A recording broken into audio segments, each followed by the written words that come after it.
Everyone सत श्री अकाल सारिਆਂ ਨੂੰ ਤੁਹਾਡਾ ਬਹੁਤ-ਬਹੁਤ ਸਵਾਗਤ ਹੈ ਅੱਜ ਦੀ ਕਲਾਸ 'ਚ। ਆਪਾਂ ਕਰਨ ਜਾ ਰਹੇ ਹਾਂ class 6 Punjab school education board ਦੀ book health and physical education ਦਾ ਪੰਜਵਾਂ ਪਾਰਟ ਸੇਫਟੀ ਐਜੂਕੇਸ਼ਨ ਯਾਨੀ ਸੁਰੱਖਿਆ ਸਿੱਖਿਆ ਬਾਰੇ ਤੇ ਉਹਦੇ ਬੈਕ ਐਕਸਰਸਾਈਜ਼ ਦੇ ਕੁਐਸਚਨ ਆਨਸਰ ਅੱਜ ਆਪਾਂ ਸੋਲਵ ਕਰਾਂਗੇ।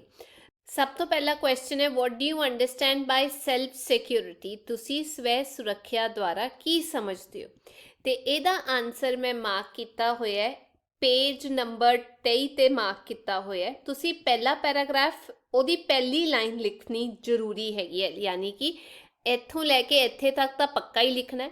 ਫਿਰ ਤੁਸੀਂ ਜੇ ਚਾਹੋ ਤੁਹਾਨੂੰ ਇੱਕ ਅੱਧੀ ਗੱਲ ਯਾਦ ਰਹਿੰਦੀ ਹੈ ਇਹਦੇ ਵਿੱਚ ਤਾਂ ਉਹ ਲਿਖ ਸਕਦੇ ਹੋ। ਮੈਂ ਸਮਝਾ ਦਿੰਦੀ ਹਾਂ ਕੀ ਕਿਹਾ ਗਿਆ ਤੇ ਫਿਰ ਇੱਥੋਂ ਲੈ ਕੇ ਇੱਥੇ ਤੱਕ ਵੀ 2-3 ਗੱਲਾਂ ਤੁਸੀਂ ਯਾਦ ਕਰਨੀਆਂ ਨੇ, ਪਰ ਸਮਝ ਲਓ ਕਿ ਲਿਖਿਆ ਕੀ ਹੋਇਆ। ਤੇ ਮੈਂ ਤੁਹਾਨੂੰ ਦੱਸ ਦਿੰਦੀ ਹਾਂ ਇੱਥੇ ਦਿਸ ਤੋਂ ਨਹੀਂ ਸ਼ੁਰੂ ਕਰਨਾ, ਤੁਸੀਂ ਦ ਤੋਂ ਸ਼ੁਰੂ ਕਰਨਾ ਹੈ। ਦ ਨੌਲੇਜ ਆਫ ਸੈਲਫ प्रोटेक्शन इकट्ठा है इज कॉल्ड सेल्फ डिफेंस या सेल्फ एजुकेशन, ठीक है, या सेल्फ सिक्योरिटी। ये शब्द इत्थे जो क्वेश्चन दे विच दिता होया आपां ओही वरतना। सिक्योरिटी दिता होया तो डिफेंस की थां ते सेल्फ सिक्योरिटी तुसी यूज कर सकते हो।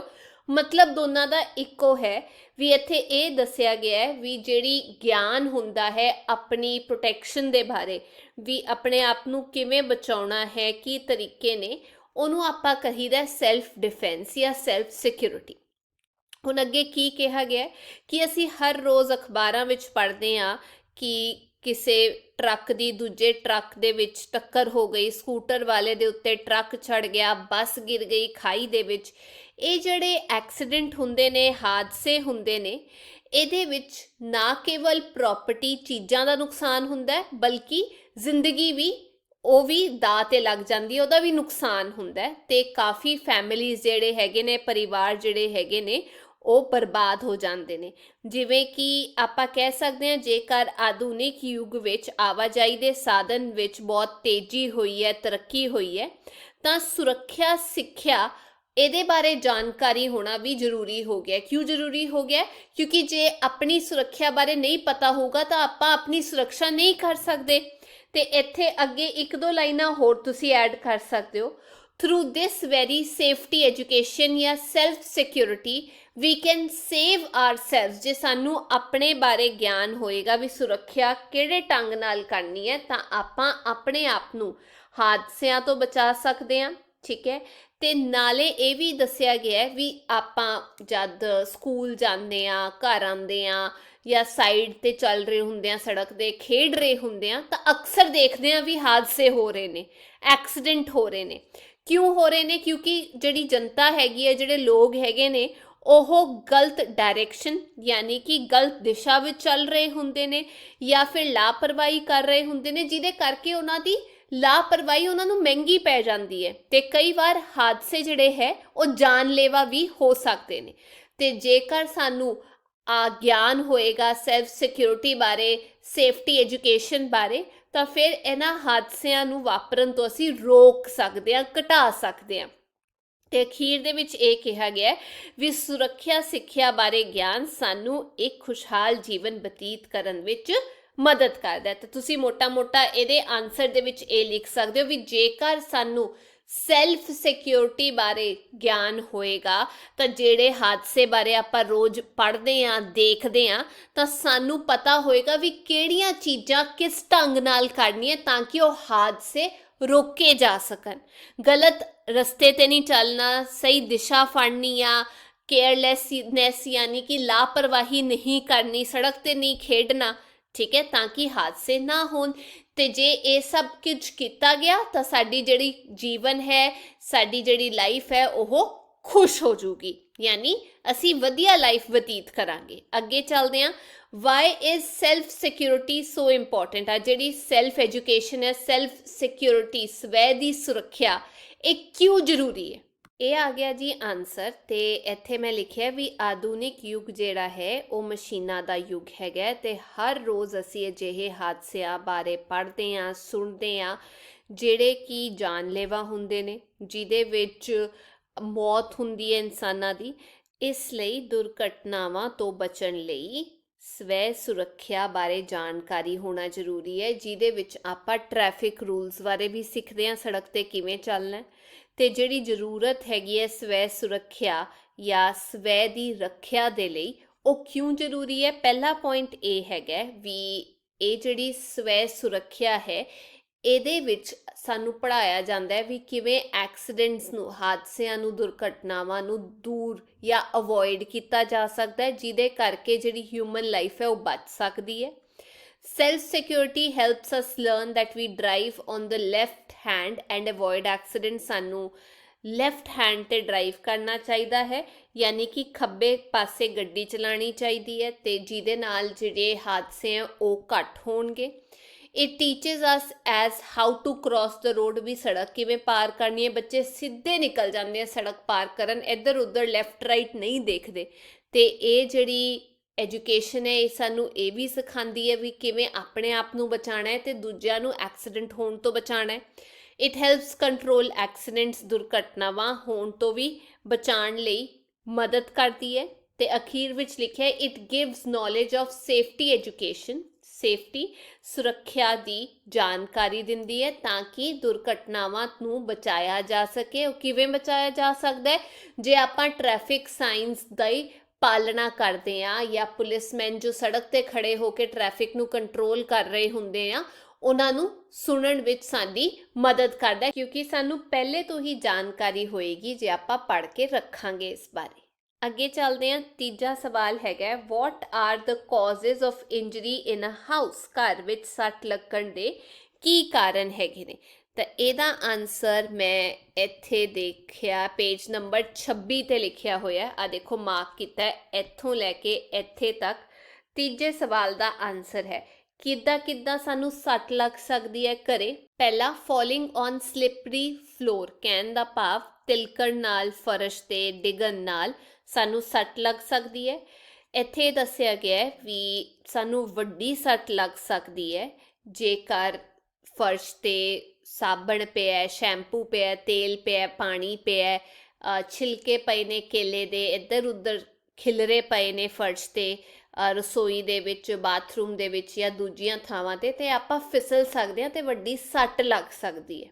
ਦੂਜਾ, ਸਟੰਬਲਿੰਗ। ਸਟੰਬਲਿੰਗ ਦਾ ਮਤਲਬ ਇਹ ਹੈਗਾ ਵੀ ਮੰਨ ਲਓ ਚੀਜ਼ਾਂ ਘਰ ਦੇ ਵਿੱਚ ਇੱਧਰ ਉੱਧਰ ਰਸਤੇ ਵਿੱਚ ਪਈਆਂ ਤੇ ਕਈ ਵਾਰ ਜਦ ਤੁਸੀਂ ਅੰਦਰ ਵੜਦੇ ਹੋ ਘਰ ਵਿੱਚ ਜਾਂ ਕਮਰੇ ਵਿੱਚ, ਲਾਈਟ ਵਾਧੂ ਨਹੀਂ ਹੁੰਦੀ ਤੇ ਨਾ ਚਾਹੁੰਦੇ ਹੋਏ ਵੀ ਪੈਰ ਵੱਜ ਜਾਂਦਾ ਤੇ ਇਹਦੇ ਕਰਕੇ ਜੇ ਵੱਡੀ ਚੀਜ਼ ਪਈ ਹੋਏ ਤਾਂ ਸਾਨੂੰ ਜ਼ਿਆਦਾ ਸੱਟ ਵੀ ਲੱਗ ਸਕਦੀ ਹੈ। ਸਟੰਬਲਿੰਗ ਦਾ ਮਤਲਬ ਜਦ ਥੋੜਾ ਜਿਹਾ ਇੱਧਰ ਉੱਧਰ ਇੰਬੈਲੈਂਸ ਜਿਹਾ ਹੋ ਕੇ ਜਦ ਆਪਾਂ ਡਿੱਗ ਜਾਂਦੇ ਹਾਂ।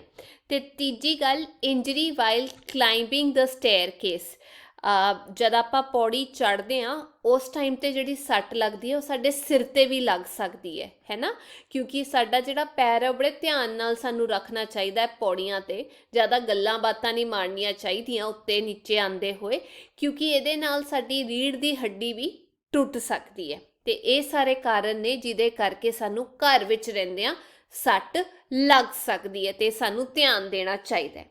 ਅੱਗੇ ਚੌਥਾ ਸਵਾਲ, what are the methods of safety in a house, ਘਰ ਵਿੱਚ ਸੁਰੱਖਿਆ ਦੇ ਕੀ ਤਰੀਕੇ ਨੇ ਵੀ ਐਕਸੀਡੈਂਟ ਨਾ ਹੋਏ, ਆਪਾਂ ਕੀ ਤਰੀਕੇ ਫੋਲੋ ਕਰ ਸਕਦੇ ਹਾਂ। ਤੇ ਇਹਦਾ ਆਨਸਰ ਦਿੱਤਾ ਹੋਇਆ ਪੇਜ ਨੰਬਰ 25 ਤੇ, ਆ ਦੇਖੋ ਇੱਥੋਂ ਸ਼ੁਰੂ ਕਰਕੇ ਤੁਸੀਂ 2-4 ਪੁਆਇੰਟ ਲਿਖ ਸਕਦੇ ਹੋ, ਇੱਥੇ ਤੱਕ ਹੈਗਾ। ਹੁਣ ਆਪਾਂ ਕਿਹੜੇ ਪੁਆਇੰਟ ਲਿਖ ਸਕਦੇ ਹਾਂ ਇਹਦੇ ਵਿੱਚ ਮੈਂ ਦੱਸ ਦਿੰਦੀ ਹਾਂ। ਪਹਿਲਾ, ਰਸੋਈ ਵਿੱਚ ਆਪਾਂ ਧਿਆਨ ਨਾਲ ਬਾਲਣ ਦਾ ਪ੍ਰਯੋਗ ਕਰੀਏ, ਕਿਉਂਕਿ ਜੇ ਬੱਚਿਆਂ ਦੇ ਹੱਥ ਲੱਗ ਜਾਏ ਤਾਂ ਉਹਦੇ ਨਾਲ ਐਕਸੀਡੈਂਟ, ਦੁਰਘਟਨਾਵਾਂ ਹੋ ਸਕਦੀਆਂ। ਉਹ ਤੋਂ ਇਲਾਵਾ ਮਿੱਟੀ ਦਾ ਤੇਲ, LPG ਗੈਸ ਨੂੰ ਅੱਗ ਦੇ ਬਹੁਤ ਜ਼ਿਆਦਾ ਕੋਲ ਨਹੀਂ ਰੱਖਣਾ ਚਾਹੀਦਾ, ਥੋੜਾ ਦੂਰ ਰੱਖਣਾ ਚਾਹੀਦਾ, ਕਿਉਂਕਿ ਇਹ ਚੀਜ਼ਾਂ ਜਲਦੀ ਅੱਗ ਫੜ ਲੈਂਦੀਆਂ ਨੇ। ਤੀਜੀ ਗੱਲ ਇਹ ਹੈਗੀ ਹੈ ਵੀ ਜਦ ਤੁਹਾਡਾ ਰਸੋਈ ਦਾ ਕੰਮ ਹੋ ਜਾਂਦਾ ਹੈ ਤਾਂ ਤੁਹਾਨੂੰ ਗੈਸ ਜਾਂ ਜਿਹੜਾ ਸਟੋਵ ਹੈਗਾ ਉਹਨੂੰ ਬੰਦ ਕਰ ਦੇਣਾ ਚਾਹੀਦਾ ਹੈ। ਧਿਆਨ ਰੱਖਿਓ, ਖਾਸ ਤੌਰ 'ਤੇ ਜਦ ਤੁਸੀਂ ਘਰ ਛੱਡ ਕੇ ਜਾ ਰਹੇ ਹੋ, ਬਾਹਰ ਜਾ ਰਹੇ ਹੋ। ਚੌਥੀ ਗੱਲ ਇਹ ਵੀ ਘਰ ਦੇ ਅੰਦਰ ਵੈਸੇ ਤਾਂ ਸਮੋਕ ਕਰਨਾ ਹੀ ਨਹੀਂ ਚਾਹੀਦਾ, ਪਰ ਸਿਗਰਟ, ਤੰਬਾਕੂ ਘਰ ਦੇ ਅੰਦਰ ਬਿਲਕੁਲ ਨਹੀਂ ਸਮੋਕ ਕਰਨਾ ਚਾਹੀਦਾ। ਪੰਜਵੀਂ ਗੱਲ, ਇੱਕ ਇਸ ਤਰੀਕੇ ਦਾ ਅਰੇਂਜਮੈਂਟ ਹੋਣਾ ਚਾਹੀਦਾ ਵੀ ਜੇ ਅੱਗ ਲੱਗ ਗਈ ਤਾਂ ਫਾਇਰ ਐਕਸਟਿੰਗੁਇਸ਼ਰ ਹੋਏ, ਮਤਲਬ ਅੱਗ ਨੂੰ ਬੁਝਾਉਣ ਦਾ ਯੰਤਰ ਹੋਏ ਘਰ ਦੇ ਵਿੱਚ। ਜਿਹੜੇ ਪਟਾਕੇ ਨੇ ਉਹ ਵੀ ਖੁੱਲੀ ਥਾਂ ਤੇ ਚਲਾਉਣੇ ਚਾਹੀਦੇ ਨੇ, ਵੈਸੇ ਤਾਂ ਚਲਾਉਣੇ ਚਾਹੀਦੇ ਹੀ ਨਹੀਂ, ਪਰ ਘਰ ਦੇ ਅੰਦਰ ਤਾਂ ਬਿਲਕੁਲ ਹੀ ਨਹੀਂ। ਤੇ ਲਾਸਟ ਗੱਲ ਇਹ ਹੈਗੀ ਹੈ ਵੀ ਜ਼ਿਆਦਾਤਰ ਲੋਕ ਜਿਹੜੇ ਹੈਗੇ ਨੇ ਉਹ ਬਿਜਲੀ ਦੇ ਝਟਕੇ ਲੱਗਣ ਕਾਰਨ ਉਹਨਾਂ ਦੀ ਮੌਤ ਹੋ ਜਾਂਦੀ ਹੈ। ਤੇ ਸਾਨੂੰ ਧਿਆਨ ਦੇਣਾ ਚਾਹੀਦਾ ਹੈ ਵੀ ਜਿਹੜੀ ਬਿਜਲੀ ਦੀਆਂ ਤਾਰਾਂ ਨੇ ਉਹ ਐਵੇਂ ਖੁੱਲੀਆਂ ਨਹੀਂ ਛੱਡੀਆਂ ਹੋਈਆਂ, ਕੂਲਰ ਦੀ, ਫ੍ਰਿਜ ਦੀ, ਤੇ ਕਦੇ ਵੀ ਉਹਨਾਂ ਨੂੰ ਟੱਚ ਕਰਦੇ ਹੋਏ ਤੁਸੀਂ ਨੰਗੇ ਪੈਰ ਨਹੀਂ ਹੋਣੇ ਚਾਹੀਦੇ, ਗਿੱਲੇ ਪੈਰ ਨਹੀਂ ਹੋਣੇ ਚਾਹੀਦੇ, ਰਬੜ ਦੀ ਜੁੱਤੀ ਪਾਈ ਹੋਣੀ ਚਾਹੀਦੀ ਹੈ। ਤੇ ਹਮੇਸ਼ਾ ਜਦ ਵੀ ਕੋਈ ਸੌਕੇਟ ਖੁੱਲਾ ਹੋਏ ਉਹਨੂੰ ਠੀਕ ਕਰਾ ਦੇਣਾ ਚਾਹੀਦਾ ਹੈ, ਕਿਉਂਕਿ ਹੋ ਸਕਦਾ ਹੈ ਜੇ ਇਲੈਕਟ੍ਰਿਕ ਸ਼ੌਕ ਵੱਜੇ ਤਾਂ ਉਹਦੇ ਕਰਕੇ ਵੀ ਬੰਦੇ ਦੀ ਮੌਤ ਹੋ ਜਾਂਦੀ ਹੈ। ਠੀਕ ਹੈ ਬੇਟਾ, ਇਹ ਹੋ ਗਿਆ ਸਾਡਾ ਚੌਥਾ ਆਨਸਰ। ਹੁਣ ਆਪਾਂ ਚੱਲਦੇ ਹਾਂ ਪੰਜਵੇਂ ਵੱਲ। Which traffic lights are installed nowadays for the convenience of public? ਲੋਕਾਂ ਦੀ ਸਹੂਲਤ ਲਈ ਅੱਜ ਕੱਲ੍ਹ ਕਿਹੜੀਆਂ ਟ੍ਰੈਫਿਕ ਲਾਈਟਾਂ ਲਗਾਈਆਂ ਜਾਂਦੀਆਂ ਨੇ? ਇਹਦਾ ਆਨਸਰ ਦੇਣ ਤੋਂ ਪਹਿਲਾਂ ਮੈਂ ਤੁਹਾਨੂੰ ਪਹਿਲਾਂ ਦੱਸ ਦਿੰਦੀ ਹਾਂ, ਇੱਦਾਂ ਕਰਕੇ 3 ਲਾਈਟਾਂ ਹੁੰਦੀਆਂ ਨੇ, ਰੈੱਡ, ਯੈਲੋ ਤੇ ਗ੍ਰੀਨ। ਤੇ ਇਹ ਰੈੱਡ ਲਾਈਟ ਜੇ ਤੁਸੀਂ ਦੇਖੋ ਇੱਦਾਂ ਡਾਟਸ ਹੁੰਦੇ ਨੇ, ਇੱਦਾਂ ਇੱਦਾਂ ਇੱਦਾਂ ਇੱਦਾਂ ਕਰਕੇ, ਠੀਕ ਹੈ, ਇੱਕ ਬਲਬ ਨਹੀਂ ਹੁੰਦਾ, ਧਿਆਨ ਨਾਲ ਲਿਖਿਓ, ਇੱਥੇ ਡਾਟਸ ਹੁੰਦੇ ਨੇ ਰੈੱਡ। ਉਵੇਂ ਹੀ ਯੈਲੋ ਦੇ ਵਿੱਚ ਵੀ ਐਵੇਂ ਡਾਟਸ ਹੁੰਦੇ ਨੇ, ਛੋਟੀ ਛੋਟੀ ਲਾਈਟਾਂ ਹੁੰਦੀਆਂ ਨੇ। ਉਵੇਂ ਹੀ ਗ੍ਰੀਨ ਦੇ ਵਿੱਚ ਵੀ ਛੋਟੀਆਂ ਛੋਟੀਆਂ ਲਾਈਟਾਂ ਹੁੰਦੀਆਂ ਨੇ, ਉਹਨੂੰ ਆਪਾਂ LED ਕਹਿੰਦੇ ਆ, ਜਿਹੜੀ ਕਿ ਬਿਜਲੀ ਦੀ ਵਾਧੂ ਬਚਤ ਕਰਦੀ ਹੈ ਤੇ ਵਧੀਆ ਵੀ ਹੁੰਦੀ ਹੈ ਵਾਤਾਵਰਣ ਦੇ ਲਈ। ਠੀਕ ਹੈ, ਛੋਟੀ ਛੋਟੀ LED ਲਾਉਂਦੇ ਆ, ਤੁਸੀਂ ਦੇਖਿਆ ਹੋਣਾ ਦੀਵਾਲੀ ਤੇ ਵੀ ਲੋਕ ਆਪਣੇ ਘਰਾਂ ਵਿੱਚ ਲਾਉਂਦੇ ਨੇ। ਹੁਣ ਇਹਦਾ ਆਨਸਰ ਕੀ ਹੈ ਉਹ ਮੈਂ ਤੁਹਾਨੂੰ ਦੱਸ ਦਿੰਦੀ ਹਾਂ। ਇਹ ਰਿਹਾ ਜੀ ਆਨਸਰ। ਟ੍ਰੈਫਿਕ ਸਿਗਨਲਾਂ ਦੀ ਜਿਹੜੀ ਵਰਤੋਂ ਹੈ ਉਹ ਜ਼ਿਆਦਾਤਰ ਸੰਕੇਤ ਵਜੋਂ ਕੀਤੀ ਜਾਂਦੀ ਹੈ, ਤਾਂ ਕਿ ਜਿਹੜੇ ਡਰਾਈਵਰ ਨੇ ਉਹਨਾਂ ਨੂੰ ਪਤਾ ਲੱਗ ਜੇ ਵੀ ਇਹਦਾ ਕੀ ਮਤਲਬ ਹੈਗਾ। ਤੇ ਜਿਹੜੇ ਟ੍ਰੈਫਿਕ ਸਿਗਨਲ ਨੇ ਉਹ ਸੜਕ ਸੁਰੱਖਿਆ ਨੂੰ ਵਧੀਆ ਬਣਾਉਣ ਦੇ ਲਈ ਮਦਦ ਕਰਦੇ ਨੇ। ਤੇ ਇਹ ਹਰ ਦੇਸ਼ ਦੇ ਵਿੱਚ ਇਸ ਤਰੀਕੇ ਦੇ ਹੀ ਕਲਰ ਵਰਤੇ ਜਾਂਦੇ ਨੇ। ਉਹ ਕਿਹੜੇ ਕਿਹੜੇ ਨੇ? ਲਾਲ, ਪੀਲਾ ਤੇ ਹਰਾ ਹੁੰਦਾ। ਦ ਰੈੱਡ ਲਾਈਟ, ਉਹਦਾ ਕੀ ਮਤਲਬ ਹੈ? ਰੈੱਡ ਵਾਲੀ ਦਾ ਕਿ ਰੁਕ ਜਾਓ, ਯੈਲੋ ਵਾਲੀ ਦਾ ਵੀ ਥੋੜਾ ਸਲੋ ਡਾਊਨ ਹੋ ਜਾਓ ਤੇ ਵੇਟ ਕਰੋ, ਤੇ ਹਰੀ ਵਾਲੀ ਦਾ ਮਤਲਬ ਹੁੰਦਾ ਹੈ ਵੀ ਹੁਣ ਨਿਕਲ ਜਾਓ, ਹੁਣ ਤੁਹਾਡੀ ਵਾਰੀ ਹੈ। ਤੇ ਇੱਥੇ ਮੈਂ ਲਿਖਿਆ ਵੀ ਨਾਓ ਡੇਜ਼ ਵੀ ਸੀ ਬ੍ਰਾਈਟ ਰੈੱਡ ਡਾਟਸ ਇਨ ਰੈੱਡ ਲਾਈਟ। ਮੈਂ ਤੁਹਾਨੂੰ ਦੱਸਿਆ ਵੀ ਅੱਜ ਕੱਲ੍ਹ ਅਸੀਂ ਲਾਲ ਰੋਸ਼ਨੀ ਵਿੱਚ ਚਮਕਦਾਰ ਲਾਲ ਬਿੰਦੀਆਂ ਜਿਹੀਆਂ ਦੇਖਦੇ ਹਾਂ।